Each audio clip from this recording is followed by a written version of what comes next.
Sabay-sabay po nating basahin ang Aklat ng Mga Kawikaan, chapter 11, verses 1 to 31. Kasuklam-suklam kay Yahweh ang timbangang may daya, ngunit kasiyahan naman ang timbangang tama. Kahihiyan ng laging dulot ng kapalaluan, ngunit pagpapakumbabay nagbubunga ng karunungan. Ang tuntunin ng matuwid ay katapatan, ngunit ang masamay wawasakin ng kanyang kataksilan. Walang halaga ang yaman sa araw ng kamatayan, ngunit ang katwiran ay naglalayo sa kapahamakan. Mas panatag ang landas ng tapat ang pamumuhay, ngunit nabubuwalang masama sa sariling kabuktutan. Ang katwiran ng mga matuwid ang nagliligtas sa kanya, ngunit ang masama ay bilanggo ng kanyang masamang nasa. Ang pag-asa ng masama ay kasama niyang pumanaw, ang umasa sa kayamanan ay mawawalang kabuluhan. Ang matuwid ay inilalayo sa bagabag, ngunit ang masama ay doon bumabagsak. Ang labi ng walang Diyos sa iba ay mapanira, ngunit ang dunong ng matuwid ay nagliligtas ng kapwa.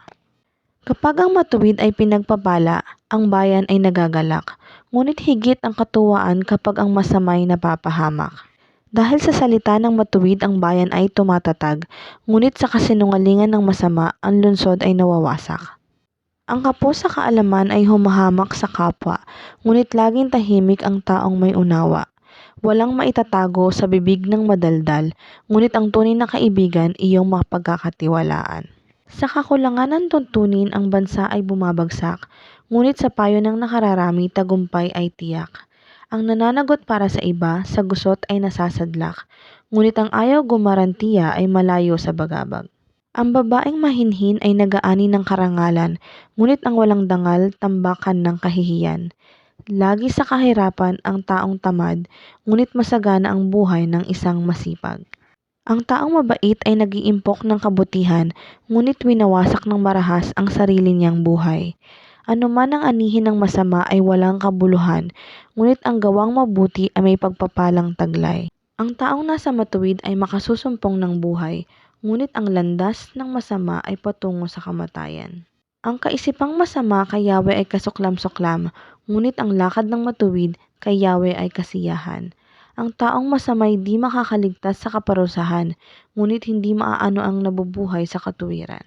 Ang magandang babae ngunit mangmang naman ay tila gintong singsing sa nguso ng baboy. Ano mang nais ng matuwid ay nagbubunga ng kabutihan, ngunit ang mahihintay lang ng masama ay kaparusahan. Ang taong mapagbigay ay lalong yumayaman, ngunit naghihirap ang tikom ng mga kamay.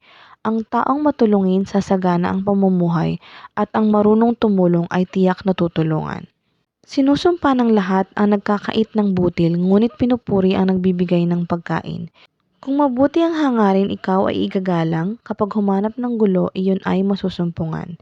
Malalantang tila dahon ang nagtitiwala sa kanyang yaman, ngunit ang matuwid ay giginhawa tulad ng sariwang halaman. Ang nagpupunla ng gulo sa sariling sambahayan, mag-aani ng problema, gugulo ang pamumuhay. Ang taong mangmang at walang nalalaman ay alipin ng matalino habang siya'y nabubuhay. Buhay ang dulot ng matuwid na pamumuhay at kamatayan naman ang hatid ng karahasan. Ang matuwid ay ginagantimpalaan dito sa lupa, ngunit paparusahan naman ang mga makasalanan at masasama.